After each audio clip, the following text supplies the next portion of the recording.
তোমার হাতে আমার জীবন উচ্ছেদ হয়ে যাবে, তোমার হাতে আমার জীবন যাবে। তোমার কাছে সাহায্য কামনা করি না, তোমার কাছে চাই সীমার রে তুমি আমার একটু সময় দিয়ে দাও, নামাজের সময় হয়ে গেছে, নামাজ পড়ার সুযোগটুকু তুমি আমারে দিয়ে দাও। সুবহানাল্লাহ বলবেন। আমাদের নামাজের সময় হলে আমরা কত ব্যস্ততা আমরা দেখাই, অথচ তার জীবন চলে যাচ্ছে, তাকে তীরের আঘাত করতে করতে ক্ষত বিক্ষত করে ফেলেছে, সমস্ত শরীর দিয়ে রক্ত ঝরঝর করে পড়ছে, রক্ত ফিনকি দিয়ে বাহির হয়ে চলে যাচ্ছে। এরপরেও সাহায্য কামনা না করে একমাত্র আল্লাহর কাছে নামাজের সাহায্য চাইবে বলে অনুমতি চাইলো যে তুমি আমার একটু সুযোগ দাও, আমি নামাজ সম্পূর্ণ করে নিই। ও মুসলমান, এখান থেকে আমাদের জানতে হবে, এখান থেকে আমাদের শিক্ষা গ্রহণ করতে হবে যে আমরা যত বিপদে পড়ি না কেন, নামাজের সময় যখন হয়ে যাবে তখন নামাজ ছেড়ে দেওয়া যাবে না। প্যারা হাজিরিন, এই বিশেষ দিনে আমাদের সর্বপ্রথম নবী হযরত আদম আলাইহিস সালামকে যখন জান্নাত থেকে বের করে দেওয়া হয়, তাফসীরের মধ্যে এসেছে 200 বছর ধরে আল্লাহর কাছে কান্নাকাটি করেছে, আল্লাহর কাছে চেয়েছে, পৃথিবীর কারো কাছে কিন্তু সে চায় নাই। 200 বছর কান্নাকাটি পর আল্লাহ তাআলা রব্বুল আলামিন যে দিনটায় ক্ষমা করেছেন, সেই দিনটাই হলো এই 10ই মুহররম। শুধু আমরা তো জানি যে হাসান হুসাইনের মৃত্যুবার্ষিকী বা শাহাদত বার্ষিকী, এটা আরো একটু জানিয়ে দিচ্ছি, যেগুলো হয়তো আমরা অনেকেই জানি অনেকেই জানি না, জানার দরকার আছে কি না, আছে না?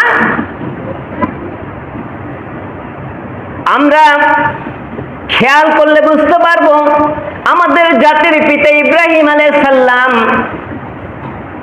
যখন বিপদে মশগুল হয়ে যায়, চতুর্দিকে পায় তারা চলছে, ইব্রাহিমকে আগুনে নিক্ষেপ করা হবে, আল্লাহর কাছে কেঁদেছে আর বলেছে, আল্লাহ এই কঠিন মুসিবতের দিন মানুষ যখন বিপদে পড়ে তার বাবা মা পাশে থাকে, আর কিছু না হলেও বাবা যদি আমার পাশে এসে বলতো ইব্রাহিম আমি তোমার পাশে আছি, আমি শান্তি পেতাম। কিন্তু আজকে এই কঠিন মুসিবতের সময় এমন একটি কঠিন দিন, যে দিনটা আমার বাবা আমার বিরুদ্ধচারণ করতেছে, আমার বাবা আমার পক্ষে না এসে আমার বিরুদ্ধে কাজ করতেছে, আল্লাহ নিজের বাবাও আমার সহযোগিতা করতে পারে না।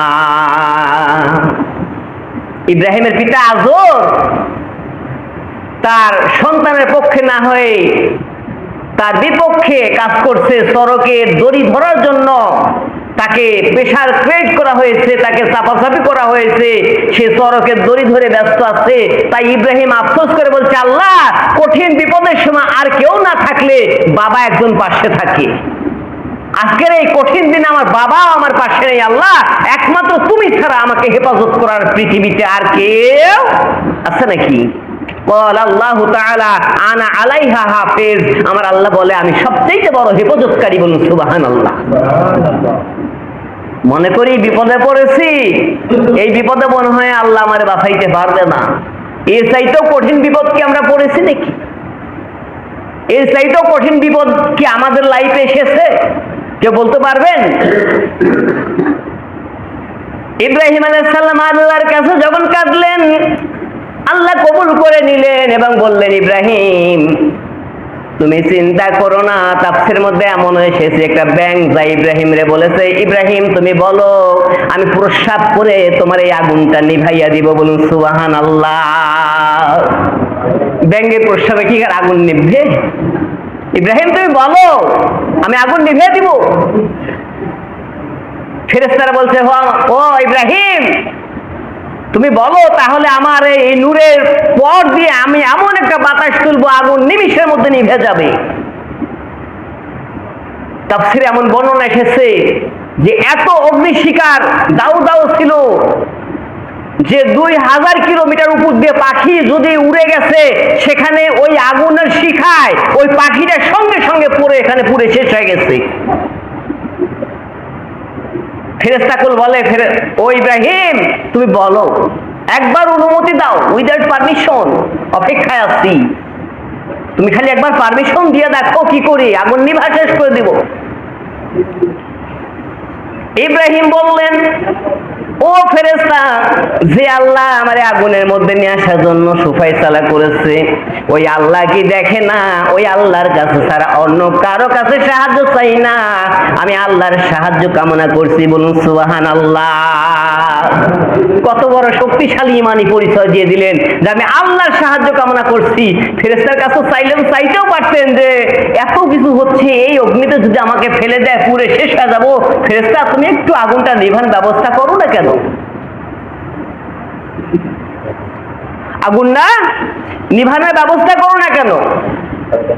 ফেরেশতা পারুক বা না পারুক সেটা বড় বিষয় ছিল না, বড় বিষয় ছিল ফেরেশতা তাকে বাঁচানোর জন্য ছুটে গেছে। ও বন্ধুগণ, সেই দিন আল্লাহ রব্বুল আলামিন ইব্রাহিম আলাইহিস সালামের জন্য ওই অগ্নিকুণ্ডকে এমন একটি জায়গা করে দিলেন, বলা হয় বেহেশতের বাগিচা হয়ে গেছে।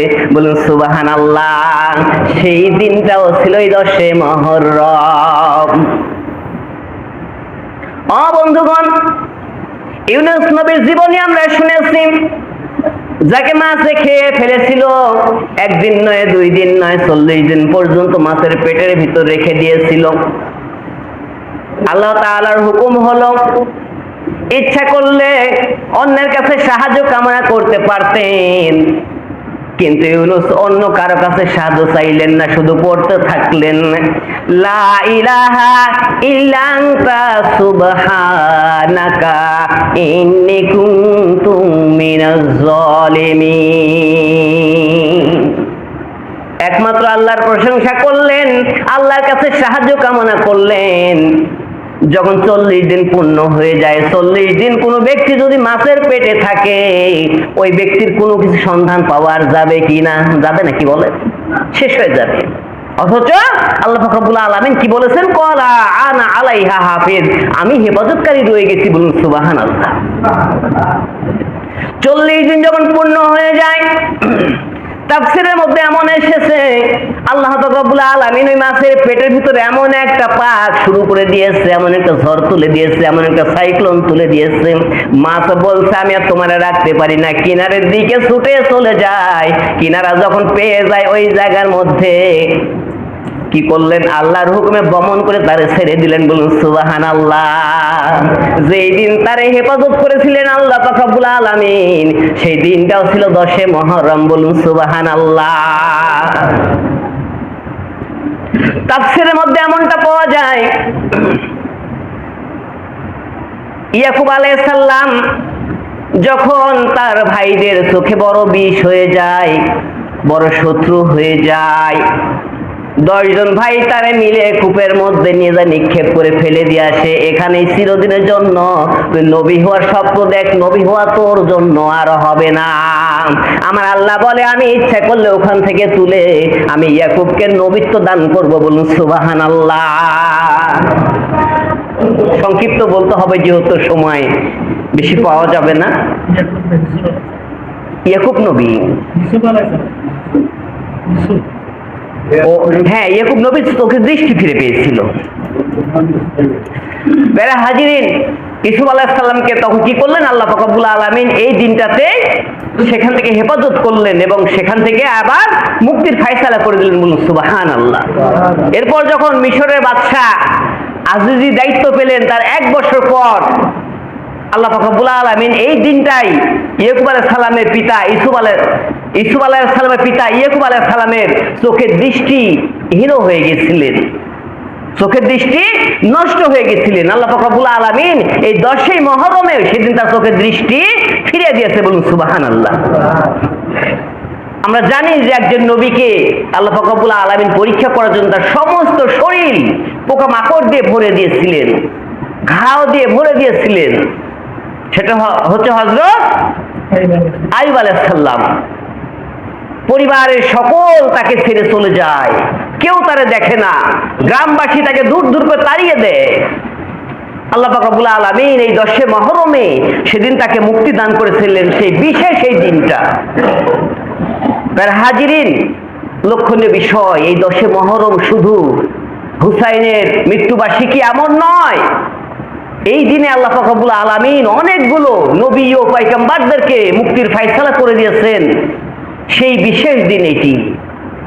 আল্লাহ পাক রব্বুল আলামিন এই দিনে যেন আমাদের বেশি বেশি ইবাদত তৌফিক দান করেন, আমরা যেন বেশি বেশি ইবাদত করতে পারি। জুমার মসজিদে অনেক কথা বলার থাকলেও সংক্ষিপ্তভাবে অল্প 15-20 মিনিট কথা বলা, আসলে যে কোনো একটা কথা বলে যদি প্রথম থেকে শেষ পর্যন্ত ফয়সালা দিতে যাওয়া যায়, সময় পাওয়া যায় না। সংক্ষিপ্তভাবে এতটুকুই বলি, যদি এই দিনটা আমরা আমাদের জীবনে কেউ পেয়ে থাকি, আজকে তো পেয়েছি, এরপরে আবার যদি কেউ পেয়ে থাকি, তাহলে চেষ্টা করব এই দিনে বেশি বেশি ইবাদত করার জন্য, আল্লাহর গুণগান গাওয়ার জন্য, এবং একমাত্র বিপদে আপদে সর্বোপরি মনে রাখবো একমাত্র আল্লাহকেই আমরা সাক্ষী রেখে হাজির নাজির ভেবে বিপদগ্রস্ত অবস্থায় আল্লাহর কাছে সাহায্য কামনা করব। আল্লাহ পাক রব্বুল আলামিন তাহলে আমাদেরকে অবশ্যই সাহায্য দান করবেন। সবাই বলুন আমিন।